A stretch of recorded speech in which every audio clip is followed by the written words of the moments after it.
I never thought I'd be taken by surprise in my own home, especially not by my 62-year-old stepmother, Karen.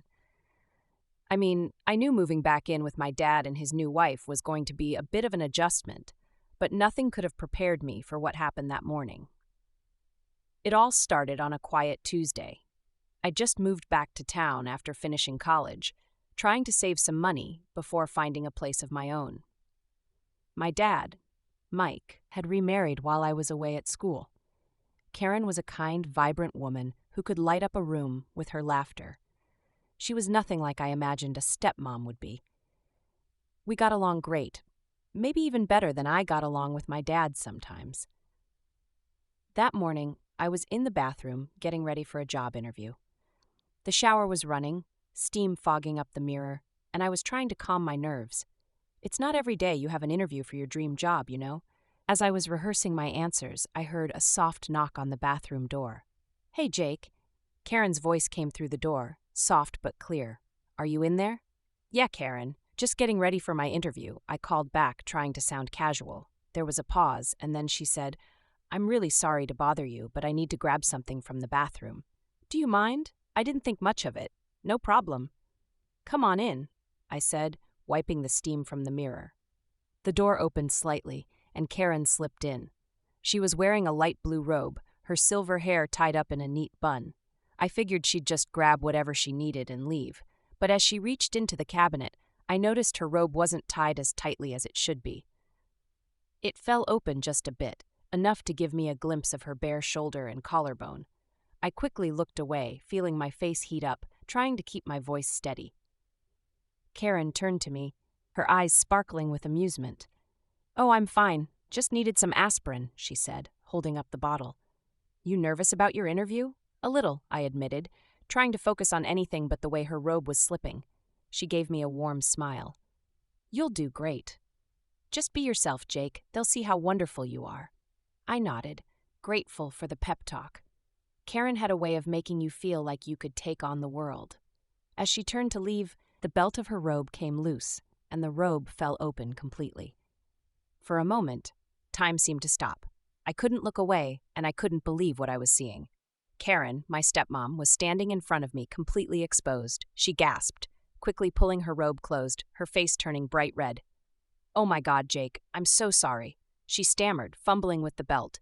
I didn't realize. I was just as flustered, my mind racing. "It's okay," I said, turning away to give her some privacy. "It was an accident, right? Right?" she said, still sounding mortified. "Just an accident. Please don't tell your dad, okay? He'd be so upset." I nod, still trying to process what had just happened. "Of course, it's our secret." She left the bathroom quickly, leaving me alone with my thoughts. I leaned against the sink, trying to calm my racing heart. I couldn't believe what had just happened. My 62-year-old stepmom had just walked in on me and, well, she hadn't exactly left much to the imagination. For the rest of the day, I couldn't focus on anything else. Not my interview, not my plans for the future. Nothing. All I could think about was Karen and the way her robe had slipped, and the look on her face when she realized what had happened. It wasn't just shock or embarrassment. There was something else, something I couldn't put my finger on. Later that evening, I avoided Karen as much as I could. I didn't want to make things awkward, but every time I saw her, I felt my cheeks heat up. She acted like nothing had happened, but there was a tension in the air that hadn't been there before. I went to bed early, hoping a good night's sleep would clear my head. But as I lay there, staring at the ceiling, I couldn't stop replaying that moment over and over and over in my mind. I knew I shouldn't think about it. She was my stepmom, for crying out loud, but I couldn't help it. There was something about Karen, something that drew me to her in a way I couldn't explain. The next morning, I found a note on the kitchen table from Karen. It simply said, "Jake, we need to talk." My heart pounded as I read those words. What did she want to talk about? Had she told my dad? Did she want to clear the air, or was there something more? I took a deep breath, crumpling the note in my hand. Whatever was going on, I knew one thing for sure. My life was about to get a whole lot more complicated. I stood in the kitchen staring at Karen's note, my mind racing. What did she want to talk about? My thoughts bounced between different possibilities. Did she want to clear the air about what happened in the bathroom, or was there something more to this? I couldn't wait to find out. My dad was away on a business trip, so it was just Karen and me in the house. I had the whole day to prepare myself for whatever she was going to say. I decided to get out of the house for a while, hoping some fresh air would help me think.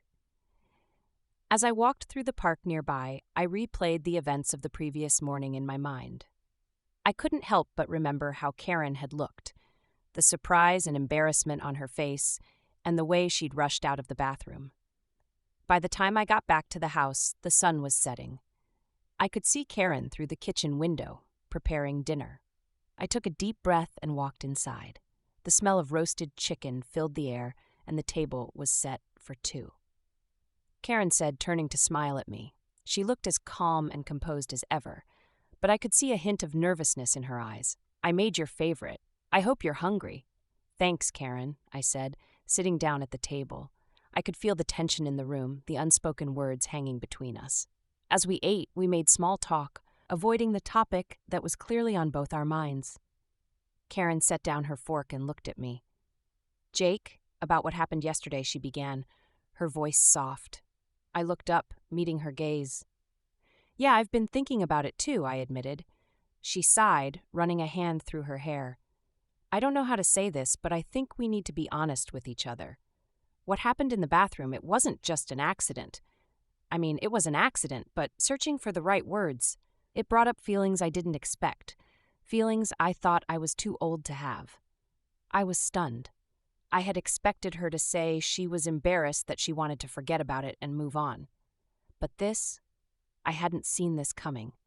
"Karen, what are you saying?" I asked, my voice barely a whisper. She took a deep breath, her eyes locking on. "I'm saying that I've felt something between us for a while now. I know it's wrong, and I never meant for anything to happen. But yesterday, it made me realize that maybe you feel it too." I didn't know what to say. My mind was a jumble of emotions, confusion, excitement, guilt. I couldn't deny that I felt something. Karen was beautiful, smart, and kind. There had always been a connection between us, a chemistry that I couldn't ignore. But she was my stepmom, my dad's wife. This was wrong, wasn't it? I don't know what to say. I finally managed. "I mean, you're my stepmom and dad, I know, Jake," she said quickly, reaching out to touch my hand. "I love your father. But what I feel for you, it's different. It's like we understand each other in a way no one else does." Her touch sent a jolt through me. I knew I should pull away, tell her this was crazy, that it could never work. But I couldn't. Instead, I found myself leaning closer, my heart racing. "Karen," I started, but before I could finish, she leaned in and kissed me. It was soft at first, tentative, as if testing the waters. But then, as if a dam had burst, all the tension and desire that had been building between us came rushing out. I kissed her back, my hands sliding up her arms, pulling her closer. For a moment it felt like nothing else mattered. Not my dad, not the consequences, nothing. It was just Karen and me, caught up in something we couldn't control. But then reality hit. I pulled away, breathing hard, my mind spinning. "We can't do this," I said, my voice shaking. "What about Dad? What about us?" Karen looked at me, her eyes filled with a mixture of desire and regret. "I don't know, Jake. I just know that I can't pretend I don't feel this way. But you're right. We need to think about what this means, what we're going to do." I nodded, my heart heavy. I didn't have any answers. All I knew was that things were never going to be the same. We had crossed a line, and there was no going back. As we sat there in silence, the reality of our situation settled over us like a heavy blanket. The days that followed were a blur. Karen and I tried to act normal around each other, but the tension was always there, just beneath the surface. My dad came back from his trip, oblivious to the turmoil. I tried to focus on finding a job, but my mind was constantly on Karen, on that kiss, on the way her eyes had looked into mine. One evening, about a week after the kiss, I found Karen sitting on the porch, staring out at the sunset. I sat down beside her, and we sat in silence for a while, watching the sky turn shades of pink and orange. "About what happened?" "Me too," I admitted. "I can't stop thinking about it." She turned to look at me, her eyes serious. "I think we need to make a decision, Jake. Either we end this now, before it goes any further, or we figure out what this is and what we want." I swallowed, my mind racing. I knew she was right. We couldn't keep going like this, pretending everything was normal when it was anything but. "What do you want, Karen?" I asked, my voice barely a whisper. She looked at me, her eyes filled with a mixture of sadness and longing. "I don't know, Jake. I want you, but I don't want to hurt your dad. I don't want to ruin everything." "I don't want to hurt him either," I said, my heart aching.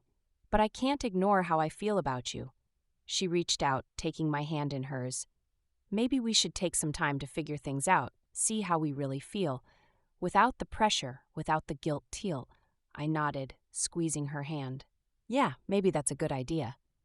As the sun dipped below the horizon, we sat there, holding hands, knowing that whatever happened, our lives were changed forever. We didn't have all the answers, but we had each other, and for now, that was enough.